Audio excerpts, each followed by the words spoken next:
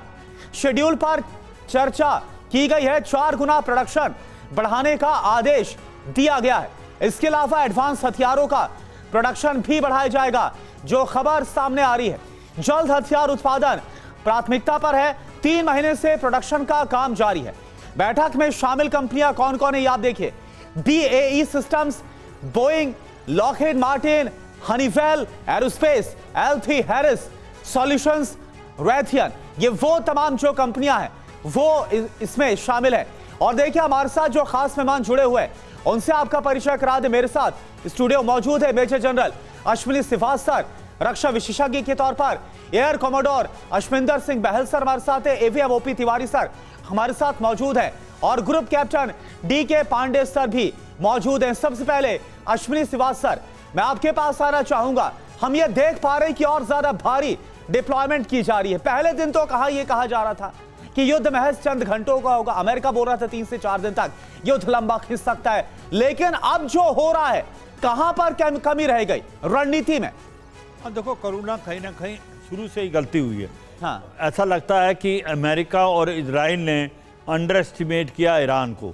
उन्होंने ये सोचा था आयतुल्लाह अल खमैनी के साथ जो 40 टॉप मिलिट्री कमांडर और पॉलिटिकल लीडर मारने के बाद ये लड़ाई ज़्यादा लंबी नहीं चलेगी, मगर ऐसा नहीं हुआ।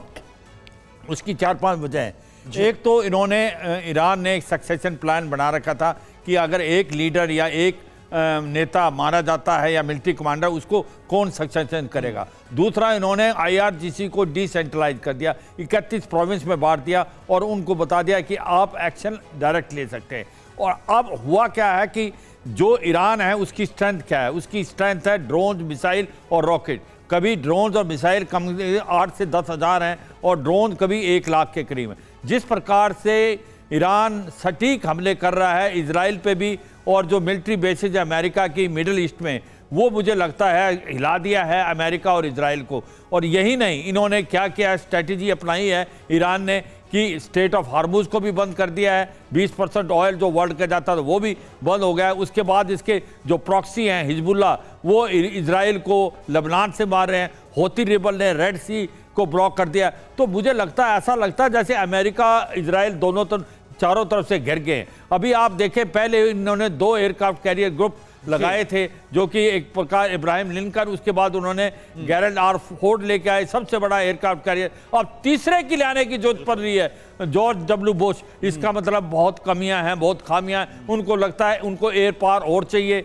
उनको नेवल पावर चाहिए, क्योंकि ईरान झुकने का नाम नहीं ले रहा। और मुझे लगता है कि हाँ, ये मानता हूँ ईरान के साथ कोई ज़्यादा खड़े नहीं हुए। चीन और रूस ने मदद दी है, चीन और रूस ने हथियार भी दिए हैं, मिसाइल रॉकेट भी दिए हैं, ड्रोन भी, और अब उसको रियल टाइम बिल्कुल सर दे रहे। जो फर्स्ट वेव ऑफ अटैक था उसको ईरान ने कैसे हैंडल किया है, ये शायद चीन और रूस भी देख रहे होंगे। और अब शायद वो समझ रहे हैं कि ईरान लंबा खींच सकता है, तो अब मदद के लिए मैदान में आना होगा। इसको हम समझने की कोशिश करेंगे। हमारे साथ defence expert lieutenant general Sanjay Kulkarni sir भी मौजूद हैं, उनसे ही ये सवाल आगे रहेगा। और देखिए, इस बीच इराक के सेंट्रल बगदाद में हमले का वीडियो सामने आया है। अमेरिकी विक्टोरिया मिलिट्री बेस पर हमला हुआ है, कई सुसाइड ड्रोन ने टारगेट किया है। तो ये तस्वीर सामने आ रही है, और ये तस्वीर है इराक के सेंट्रल बगदाद की, जहां पर हमला किया गया है। अमेरिकी विक्टोरिया मिलिट्री बेस पर टारगेट किया गया। इराक के मिलिट्री बेसेस को पहले से ही निशाने पर लिए हुए है ईरान।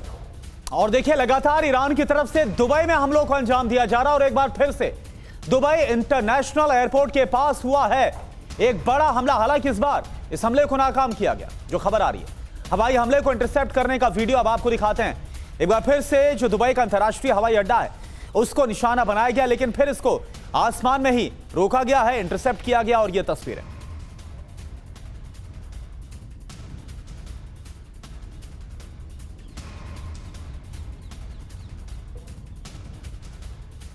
और देखिए, ईरान के तेहरान में हवाई हमले जारी हैं। राजधानी के आसपास के शहरों में भी हमले का दावा किया गया है। तो लगातार यहां पर अटैक किया जा रहा है। तेहरान को जबरदस्त निशाना बनाया गया है दोनों तरफ से, यानी कि इजराइल और अमेरिका की तरफ से। राजधानी के आसपास के शहरों में भी हमला किया गया है।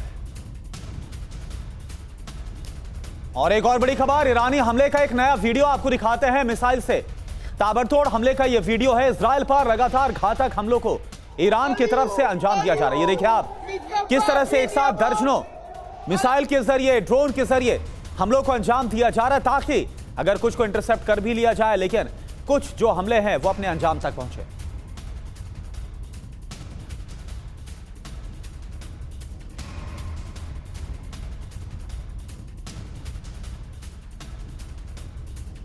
और इस बीच देखिए, ईरान ने जंग में उतारी है सबसे खतरनाक मिसाइल। अमेरिका और इजरायली ठिकानों पर हमला। अमेरिकी डिफेंस सिस्टम को चकमा देने में यह मिसाइल सक्षम। ईरान ने इजराइल पर हमलों को तेज किया है। तेल अवीव के कई ठिकानों को टारगेट पर लिया गया। ताबड़तोड़ बमबारी का वीडियो सामने आया। यह देखिए आप एक बार फिर से, तेल अवीव ईरान के निशाने पर।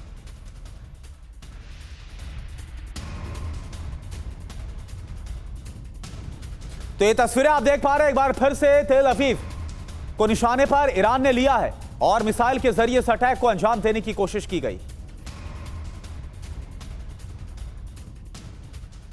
और इस बीच देखिए, सेंटकॉम ने जारी किया वीडियो। ईरानी सैन्य ठिकानों पर हमले का वीडियो जारी किया। ईरानी मिसाइल लॉन्चर तबाह करती दिख रही है अमेरिकी सेना।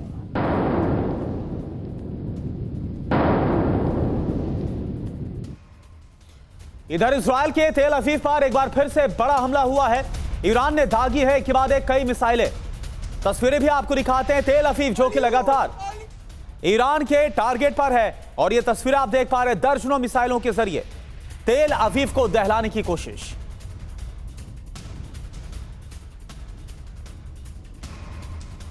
तो तेल अवीव पर लगातार हमले हो रहे हैं। मनीष झा हमारे साथ इस वक्त, हमारे सहयोगी ग्राउंड जीरो पर मौजूद हैं। एक बार चलते हैं उनके पास। मनीष, एक बात तो बहुत साफ है कि तेल अवीव सुरक्षित नहीं रहा, और ये पहली बार नहीं, ये दूसरी बार है जब ईरान ने ये करके दिखाया है। अमेरिका ना हो तो इजराइल का क्या होता, तेल अवीव का क्या होता? बिल्कुल, ये दिलचस्प सवाल तो है कि अगर अमेरिका ना हो तो इजराइल का क्या होगा, लेकिन क्या इजराइल ना हो तो अमेरिका का मिडिल ईस्ट में क्या होगा? फिर उसके हितों की कौन रक्षा करेगा? तो अमेरिका और इजराइल दोनों एक दूसरे के पूरक हैं, और उसी हिसाब से उनके एयर डिफेंस सिस्टम भी एक दूसरे के लिए कारगर है। ये कहना मुश्किल है कि कौन किसको लीड कर रहा है, क्योंकि अमेरिका के लोग तो यही कहते हैं कि इजराइल अमेरिका को चलाता है। बहरहाल इन सब के बीच ईरान ने अपनी ताकत दिखाई है। पिछले साल भी दिखाई थी, इस साल भी दिखा रहे हैं, और उन्होंने ये मैसेज भी दे दिया है कि क्यों वो 5000 साल की एक सभ्यता है और उसे झटके में खत्म नहीं किया जा सकता है। तभी तो देखिए कि जंग के दूसरे हफ्ते में ईरान पर एक्शन लेने के लिए अब तीसरा एयरक्राफ्ट कैरियर भेजा जा रहा है। दिलचस्प बात यह है कि पहली बार प्रेसिडेंट ट्रंप भी प्रेसिडेंट पुतिन के राह पर चल रहे हैं, जब 3-3 एयरक्राफ्ट कैरियर को इन्वॉल्व करने के बाद भी अमेरिका कह रहा है ये जंग नहीं है, ये स्पेशल मिलिट्री ऑपरेशन है। लेकिन इन सब के बीच में जिस तरीके से ईरान ने अपने मिसाइलों के इस्तेमाल करने की रणनीति बनाई है और उसको हजारों जगह पर भेज दिया है, ताकि लगातार स्ट्राइक होने के बाद, देखिए मेरे मन में एक सवाल बार बार आ रहा है कि सोचिए, एक छोटा सा गाजा था और वहां पर इजराइल को 2 साल तक लगातार बॉम्बिंग करने के बाद भी पूरी तरह से सफलता नहीं मिली है। तो ईरान ने अमेरिका और इजराइल की लगातार बॉम्बिंग के बावजूद भी, ये आप छोड़ दीजिए कि कई हफ्ते, कई महीने या 1-2 साल भी अगर जंग चले तो मुझे आश्चर्य नहीं होगा। जी बिल्कुल, ये आपने बहुत बड़ी बात बोली, क्योंकि आप जहां पर मौजूद है ग्राउंड जीरो पर मिडिल ईस्ट में, और आप जो समझ पा रहे हैं अगर कई साल तक ये खिंच सकती है, यानी जैसा यूक्रेन में हुआ, क्या वो देखने को मिल सकता है? अश्विंदर बहल सर, क्या आपको वाकई में लग रहा है कि अब जो आसार नजर आ रहे हैं वो युद्ध के बहुत ज्यादा लंबा खींचने का, और कितनी लंबी खींच सकती है? और एक इससे जुड़ा एक और सवाल है, अभी ट्रंप को हमने दिखाया, वो बोले थे पूरी सेना को खत्म कर दिया, ईरान की टॉप लीडरशिप को बड़ा नुकसान हुआ है, लेकिन पूरी टॉप लीडरशिप खत्म कर दी है, ट्रंप किसको धोखा दे रहे हैं ये सब कुछ बोलकर? बिल्कुल सही कह रहे हैं। ट्रंप ने कहा कि मैंने सारी टॉप लीडरशिप खत्म कर दी, उनकी आर्मी, नेवी, एयरफोर्स खत्म कर दी, सब कुछ खत्म कर दिया, तो इतने हमले कहां से हो रहे हैं? और दूसरी बात आती है लंबी खींचने की। यस, युद्ध लंबा खींच सकता है, लेकिन एक चीज का हमको बहुत बड़ा ध्यान रखना है कि अगर 4 से 5 हफ्ते खिंच जाता है और उससे एक्सटेंड करता है ये युद्ध, तो जो खाड़ी के देश हैं उनकी इकोनॉमी एकदम ठप हो जाएगी। पूरा इंटरनेशनल एविएशन जो ट्रांजिट हब्स है, चाहे वो दुबई है, अबू धाबी में है, चाहे वो फाइनेंशियल सिस्टम है, चाहे जो ट्रंप का अपना टावर 80 का है, चाहे वो दूसरे जो बुर्ज खलीफा टाइप टावर्स हैं, चाहे जो ऐसे टारगेट सिस्टम्स है जो अभी तक इन्होंने हमला नहीं किया, जैसे कि डीसैलिनेशन प्लांट।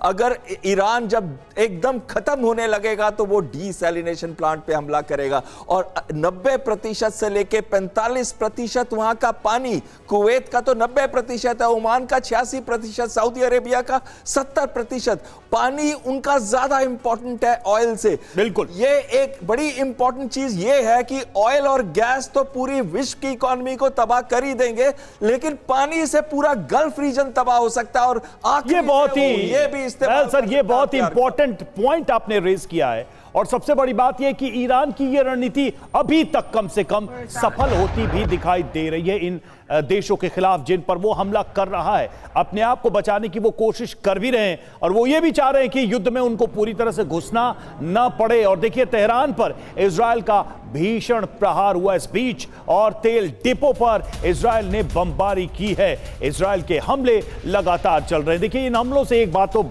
साफ है कि जो ये दावा किया जाता है कि एयर डिफेंस सिस्टम ईरान का नहीं है केपेबल, और ये नजर भी आ रहा है कि टारगेटेड हमले किए जा रहे हैं अमेरिका और इजरायल की एयरफोर्स की तरफ से, लेकिन ईरान की मिसाइल पावर अभी भी इन दोनों देशों के सामने एक बड़ी चुनौती है। फिलहाल ये तस्वीरें हम आपको दिखा रहे हैं इजरायल ने जिस तेल डिपो पर बॉम्बिंग की है। और एक और बड़ी खबर, ईरान पर अमेरिकी सेंट्रल कमांड का बहुत बड़ा दावा। अमेरिकी सेना ने 3000 से ज्यादा टारगेट्स को तबाह किया ईरान के अंदर, यह दावा किया जा रहा है। ऑपरेशन एपिक फ्यूरी के तहत यह हमला किया गया जो अमेरिका चला रहा है। पहले हफ्ते में हमले का आंकड़ा भी जारी किया गया। सेंटकॉम की चेतावनी, दुश्मन पर हमले यूं ही जारी रहेंगे।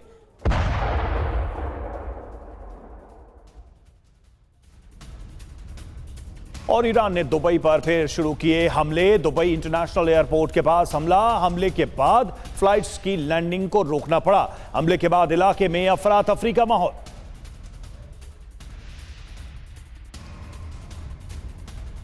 और एक और बड़ी खबर, ट्रंप के ईरान को बिना शर्त सरेंडर की धमकी। बिना शर्त सरेंडर के बगैर कोई समझौता नहीं होने वाला। युद्ध के बीच ईरान को ट्रंप की बहुत बड़ी चेतावनी।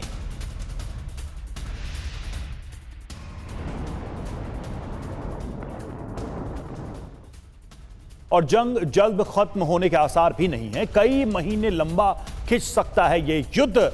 दोनों तरफ से जबरदस्त हमले जारी हैं, दोनों तरफ से तैयारी भी चल रही है, और ऐसे में आसार यही है, एक हफ्ते ये जंग खिंच चुकी है, आगे ये जंग और जा सकती है।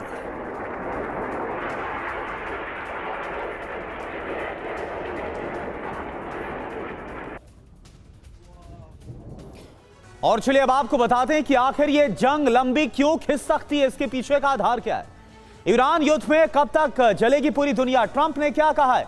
बयान नंबर 1, 24 घंटे में जंग खत्म हो जाएगी, जो शुरुआती पहले दिन बयान दिया गया था। बयान नंबर 2 क्या आया, अब यहां पर वक्त बढ़ा दिया गया, बोला गया नहीं 4 से 5 हफ्ते चल सकती है जंग। और बयान नंबर 3 क्या, फिर यह बोला गया कि 100 दिन तक जंग मुमकिन है, यह कहा गया।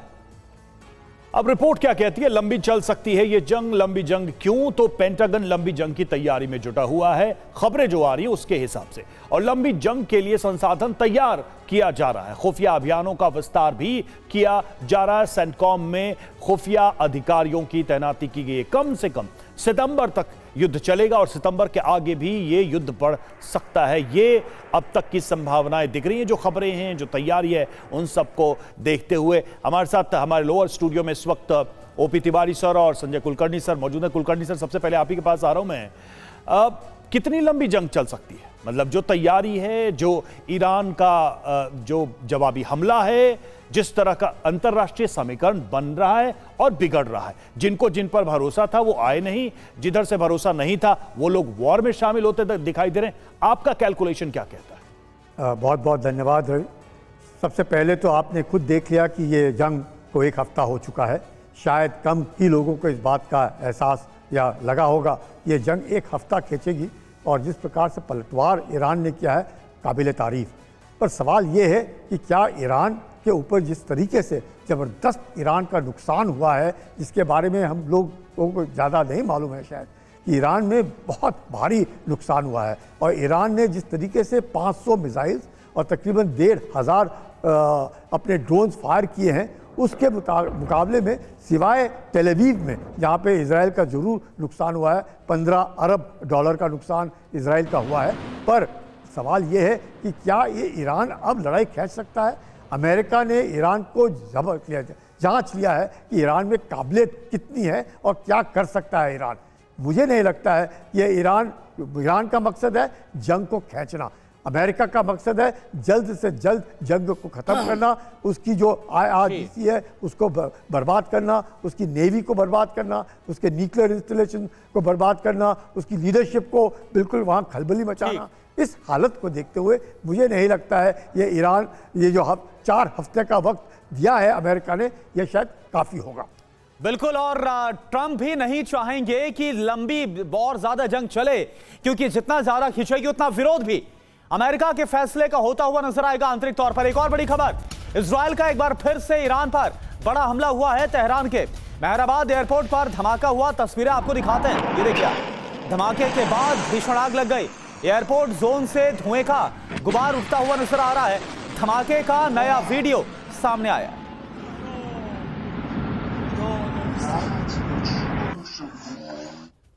और देखिए तेहरान में विध्वंसक हमले की तस्वीर। तेहरान के मेहराबाद हवाई अड्डे पर हमला हुआ है। रनवे पर बोइंग 747 विमान में आग लग गई है।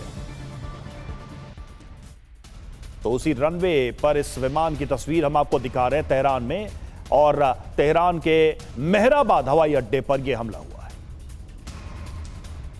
और देखिए एक और बड़ी खबर, ईरान ने इजराइल पर एक बार फिर से बड़ा हमला किया, और इस मिसाइल हमले का वीडियो भी सामने आया है। इजराइल का मिसाइल हमले को नाकाम करने का दावा। ये देखिए आप तस्वीरें।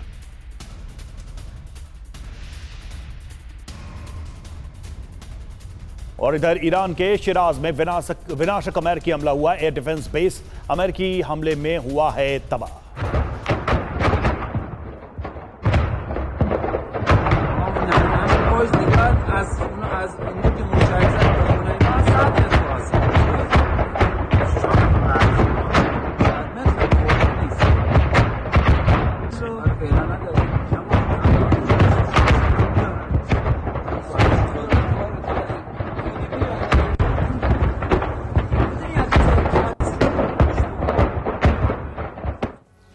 और एक और बड़ी खबर, तेहरान में अमेरिका इजराइल की बमबारी, पुलिस स्टेशन और कोर्ट की बिल्डिंग को तबाह किया। हमले में कई लोगों के मारे जाने का दावा। तेहरान में एक बार फिर से अमेरिका और इजराइल ने कैसे बमबारी की है, और ये देखिए तमाम जो इमारतें हैं वो तबाह हो गई। ये तबाही का मंजर।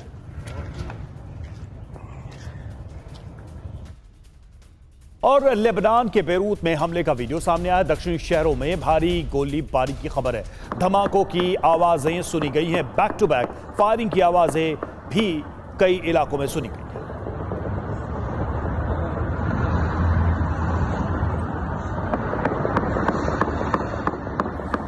और देखिए आप एक और बड़ी खबर, ईरान का इजराइल पर सबसे बड़ा प्रहार। ईरान ने खैबर शिखर मिसाइल दागी है। तस्वीरें भी आपको दिखाते हैं। बेहद ही शक्तिशाली ये मिसाइल जिसका इस्तेमाल किया गया इजराइल के खिलाफ।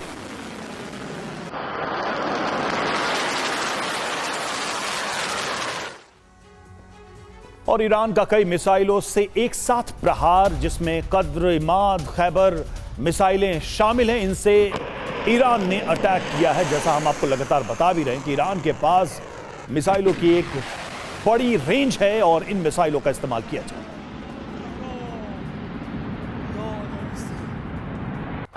तो देखिए ईरान को झुकाना मुमकिन आखिर क्यों नहीं हो पा रहा। मिसाइल पावर आप समझिए ईरान की।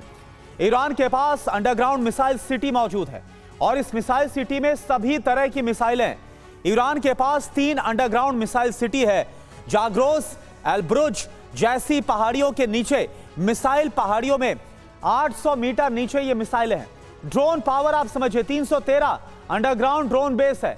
800 मीटर नीचे ये सभी ड्रोन बेस है, यानी इन्हें तबाह करना भी, इन पर हमला करके नुकसान पहुंचाना भी बहुत मुश्किल है।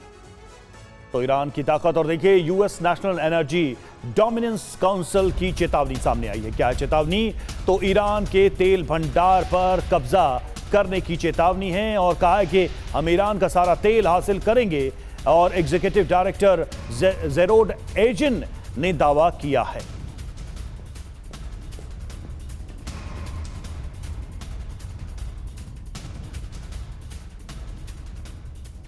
और एक और बड़ी खबर, सऊदी अरब का ईरान पर बड़ा हमला नाकाम करने का दावा। 21 ड्रोन को मार गिराने का दावा। शायबा ऑयल फील्ड को टारगेट करने वाले ड्रोन को इंटरसेप्ट किया गया। बैलिस्टिक मिसाइलों को इंटरसेप्ट करने का भी दावा।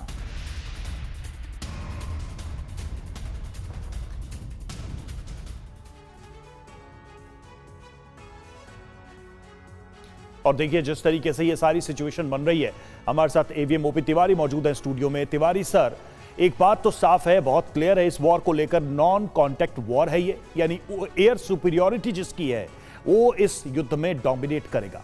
आप एक्सपर्ट हैं इस मामले में, एयरफोर्स की भूमिका हम देख भी रहे हैं और ताकत भी हम जानते हैं। यहां से अमेरिका और इजरायल अपनी हवाई ताकत का कैसे इस्तेमाल कर सकते हैं ताकि वो जल्दी से जल्दी इस वॉर को कंक्लूड करने में कामयाबी हासिल करें? आप क्या मानते हैं, हवाई हमलों की स्ट्रैटेजी बदलकर क्या अपनी विजय को सुनिश्चित कर सकते हैं ये दोनों देश?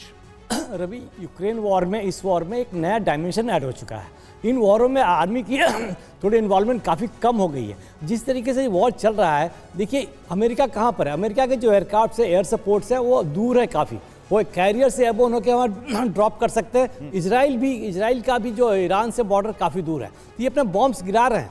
एयर सुपीरियोरिटी देखो, एयर सुपीरियोरिटी का डेफिनेशन अलग हो गया है। पहले एयर सुपीरियोरिटी तब गेन की जाती के एयरक्राफ्ट एयरबोर्न नहीं हो पाते थे और आपके फाइटर से बॉम्बर निवृत्त होकर जाके वहाँ बॉम्ब ड्रॉप कर सकते थे। लेकिन जब से मिसाइल और ड्रोन का ज़माना है तो एयर सुपीरियोरिटी का उतना ज़्यादा महत्व नहीं रह गया है। लेकिन एक चीज़ ज़रूर है कि ईरान के पास तो एयरफोर्स ना के बराबर है, लेकिन उसने ताकत बढ़ाई है, वो खुद बढ़ाई है मिसाइल से ही। अब इनको ये एरियल सपोर्ट से एक्चुअली ये हो सकता है कि आप डिस्ट्रॉय बहुत कर सकते हो, लेकिन आप कब्जा नहीं कर सकते। बॉडी को, किसी टेरिटरी को आप नुकसान कर सकते हो, अगर उसको रिटेन करना है तो आर्मी को जाना पड़ेगा, फुट ऑन सोल्जर उतारना पड़ेगा वहाँ पर। तो एरियल से डिस्ट्रक्शन मास होगा। ईरान के पास डिस्ट्रक्शन बहुत हो रहा है, ईरान को मालूम है, लेकिन जिस तरीके का डिस्ट्रक्शन हो रहा है ईरान फिर भी बर्दाश्त कर सकता है, बिकॉज उसका टेरेन बड़ा है, रिसोर्सेज बड़े हैं, एरिया बड़ा है। लेकिन इजराइल का जो डिस्ट्रक्शन होगा, जिस तरीके से तेल अवीव का डिस्ट्रक्शन चल रहा है, वो कितने देर तक उसको झेल पाएगा, ये देखने की बात है। दूसरी बात ये कहना चाहूँगा, ये छोटे छोटे देश कतार, बहरीन, इसराइल, जिन्होंने अपनी ज़मीन दे रखी है और बिलियंस ऑफ डॉलर्स अमेरिका को देते हैं अपनी सुरक्षा के लिए, तो अब उन्होंने देख लिया कि अमेरिका तो अपनी सुरक्षा के लायक ही नहीं रह गया, हमारी सुरक्षा क्या करेगा।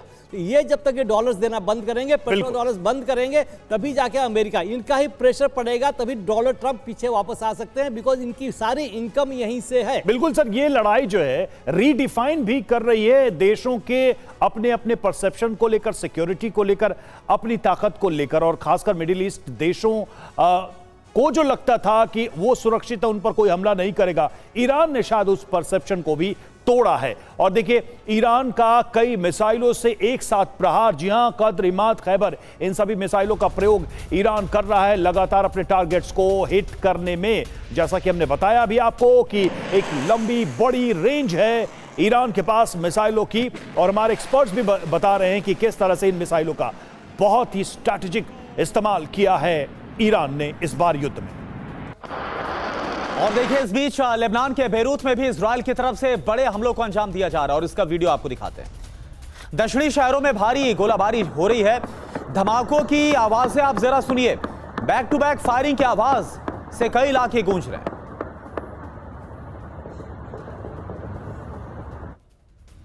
और इधर इराक के एरबिल में बड़ा हमला हुआ है, एक होटल को बनाया गया है निशाना। होटल में मौजूद थे अमेरिकी सैनिक और इस वजह से इस होटल को टारगेट किया।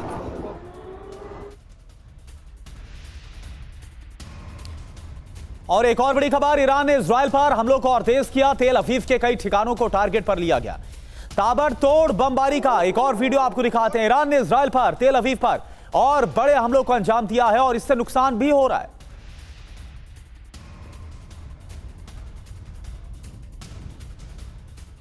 और इजराइल ने ईरान के हमलों को नाकाम किया। इजरायली डिफेंस सिस्टम ने हमला किया नाकाम। ईरान ने ताजा हमले में तेल अवीव को टारगेट किया था। तो ये जंग रुकने वाली नहीं है। कितनी आगे बढ़ेगी ये जंग? अमेरिका ने क्या सोचा ये आप समझिए। खामनेई की मौत के बाद ईरान झुक जाएगा, सरेंडर करेगा, लेकिन हो क्या रहा है? ईरान और ज्यादा आक्रामक हो गया है और बदले की आग में इस वक्त जल रहा है। अमेरिका ने क्या सोचा? ईरान में सत्ता परिवर्तन हो जाएगी, लेकिन हो क्या रहा है? अमेरिकी बेसिस पर लगातार एक के बाद एक हमले हो रहे हैं।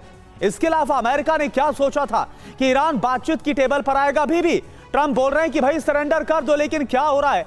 इजराइल में बड़ी एयर स्ट्राइक को अंजाम दिया जा रहा है। मध्य पूर्व में ईरान अकेला पड़ जाएगा, कोई साथ नहीं देगा। यूएस के सहयोगी देशों पर बड़े हमले हो रहे हैं, लेकिन कोई भी अभी फिलहाल पलटवार नहीं कर रहा है। तो जो अमेरिका ने सोचा वो रणनीति पूरी तरह से विफल साबित हो रही है। और मनीष झा इस वक्त हमारे साथ जुड़े हुए हैं।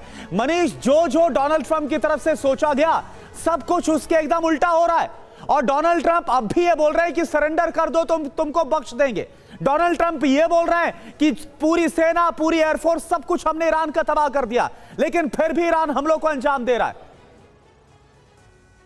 बिल्कुल करुणा, देखिए आपकी इस बात से मुझे महाभारत का वो प्रसंग याद आता है जब भगवान कृष्ण अर्जुन से कहते हैं कि तुम भले ही सर्वश्रेष्ठ धनुर्धर हो सकते हो, लेकिन युद्ध का परिणाम तुम्हारे हाथ में नहीं है। चलिए, देर सवेर डोनाल्ड ट्रंप को भी ये समझ में आएगा, वरना वो सोच तो यही रहे थे कि अपन इस भगवान है, जो चाहेंगे वही कर लेंगे। लेकिन देखिए बात सीधी सी है कि ये जंग है और इस जंग की कीमत सबको अदा करनी पड़ेगी। वो भी जो इस युद्ध में सीधे तौर पर शामिल है और वो भी जो इस युद्ध को दूर से देख रहे हैं। लेकिन अगर ये युद्ध लंबा खींचा तो उन पर भी इसकी आंच पड़ने वाली है। अभी जो मिडिल ईस्ट देशों में मौजूद रहकर मेरी चिंता ये है कि मिडिल ईस्ट के देश जो कि एक हफ्ते से ये कहते रहे हैं कि ईरान का हमला खास करके अमेरिकी बेसों पर हो रहा है, वो बहुत दिन तक अपनी जनता को ये नहीं बता पाएंगे और उन्हें भी देर सबेर इसमें एक्शन लेना पड़ सकता है। और अगर ऐसा हुआ तो फिर आप समझिए कि पहले से ही रूस और यूक्रेन युद्ध में 30 से अधिक देश इन्वॉल्व है, यहाँ 1 दर्जन से अधिक देश इन्वॉल्व है। तो कुल मिलाकर कहा जाए तो अगर तीसरे विश्व युद्ध की हम और आप चर्चा करते रहे तो यही तो तीसरा विश्व युद्ध है, जहाँ दुनिया के 50 के करीब देश सीधे तौर पर युद्ध में इन्वॉल्व हो रहे हैं और बाकी देशों को भी इसका परिणाम भुगतना पड़ रहा है। एक खास बात और भी है कि देखिए मिडिल ईस्ट में अमेरिका के जितने सारे बेसिस हैं, ईरान वहां तक पहुंच पा रहा है, उन पर अटैक कर रहा है। फिर चाहे वो सऊदी में अरब का बेस हो, बहरीन में हो, कुवैत में हो, कतर में हो, सब जगह पर वो अटैक कर पा रहा है।